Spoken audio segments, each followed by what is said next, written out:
you think?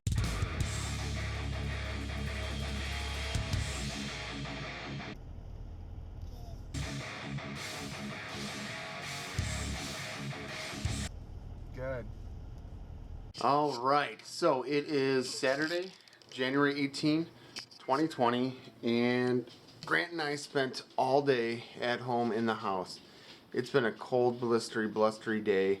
Last night we had probably about 2 inches of heavy snow, and earlier today when the sun was up, it was above freezing. So it kind of melted, but not completely, to the point where I still had to shovel the driveway, kind of. And now it's super cold. It's like 11 actual degrees and like minus 15 wind chill Fahrenheit.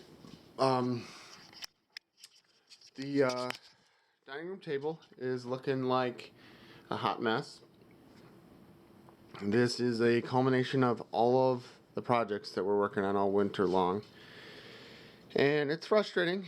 So I don't know when I last updated, but this is our battle bot. Today, the new weapon motor belts arrived. So I ordered a bunch more, actually through Amazon. They're from FingerTech, but I ordered them through Amazon, and they came in like 2-3 days. It's incredible. Yesterday, the new wheels arrived. So that's these. And just been trying to do some 3D printing and stuff in between, or when I can, you know. This is the newly designed plate. It goes over this opening, and we're running into an issue with like electronics overheating. Came across and found out, it's not going to show up on the camera, but like this harness that we made, it actually shorted out. Like the 2 wires melted from the amps that it was pulling. The battery was pretty hot too, and it literally just shut off or shut down. It was not good. So there's not a lot of real estate inside of this cavity to store all these electronics. So I think that's kind of the reason why the guy had been direct soldering everything. But these motor controllers are getting super hot, and I'm just not quite sure what to do yet. So we're going to have to figure that out. One of the motor wires came off of the motor, so I had to resolder that. With these new tires, we no longer have clearance problems, but it changed the front angle because the back's lifted up. It's kind of driving this front edge into the ground instead of sliding along this curved edge. So basically that means this bot can no longer drive it in carpeting because it just digs in with these front edges here. Not quite sure why those weren't rounded to begin with on the models. Might have something to do with the actual weapon. When the weapon's mounted on there, it might need that for clearance. So the armor no longer fits around the perimeter of it. I could force it, but then the wheels wouldn't have enough clearance to spin. So either going to have to redesign the armor, or I don't know yet. So this is kind of starting to get a little frustrating. I got tools here. I got my drill. I got drill bits. I got red and blue Loctites. These are extra belts that none of those will fit. These are all extra robot 3D printed parts. These are all electronics pieces and parts and leftovers and extras. So threaded rod.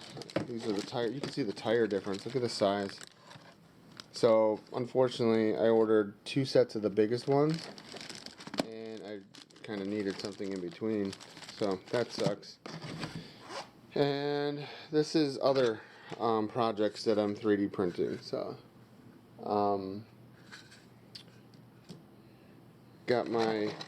just finished this today. Still need to hook up the quick lock system to it, but it's a quad loader. It's actually supposed to hold double the number of shells, but for clearance and stuff, this seems to work. So what I'm actually going to use to attach it to a belt is this thing. This is a I can't remember the rip-off quick lock.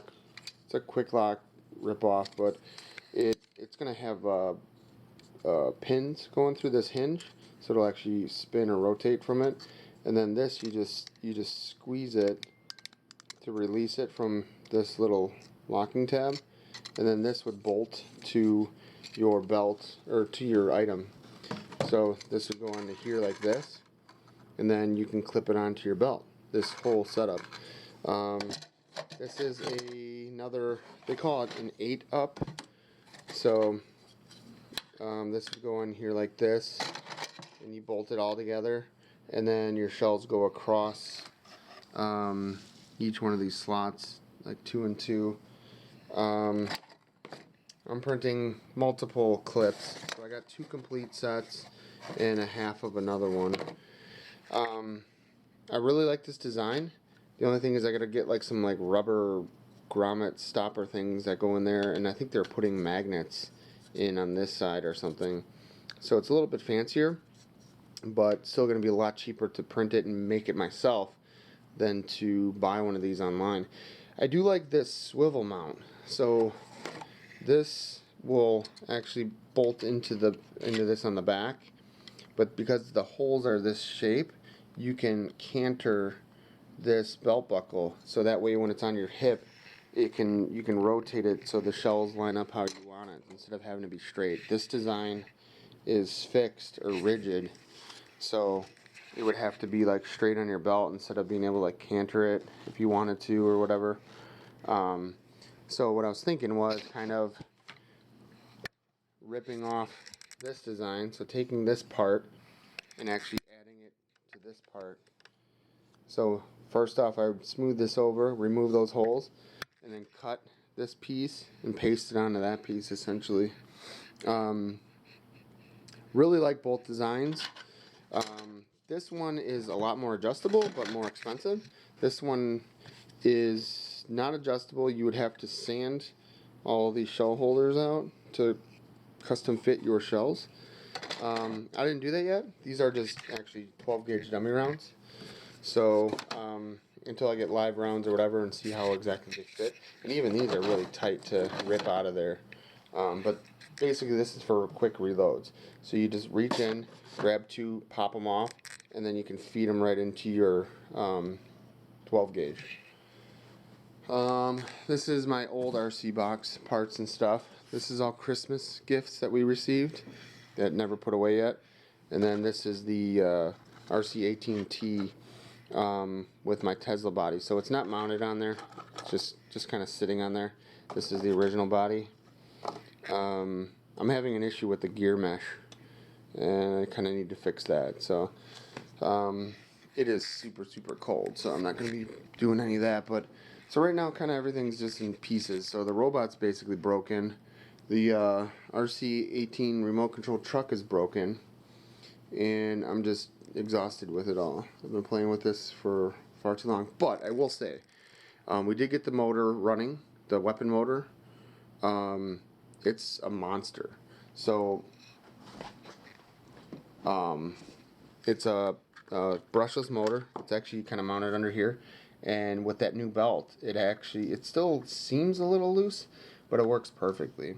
So when I have it all hooked up, I use this motor controller for the weapon, and then this joystick is for moving the bot, just forward, backwards, left, right, or turn it. And then this is literally just a throttle control up and down for the weapon bar, and it's nasty. So that's it. I just want to kind of make a video for today. But Nikki came over. We watched some TV and some BattleBots, and played some BattleBots, little remote control toys and stuff. But I'm going to spend a little bit of time on the computer going through a bunch more files and projects that I found on Thingiverse, and probably loading them onto the printer USB drive and stuff. So kind of excited. Found just all kinds of just other random stuff that I'm interested in. So that's it. Have a good night. See you tomorrow.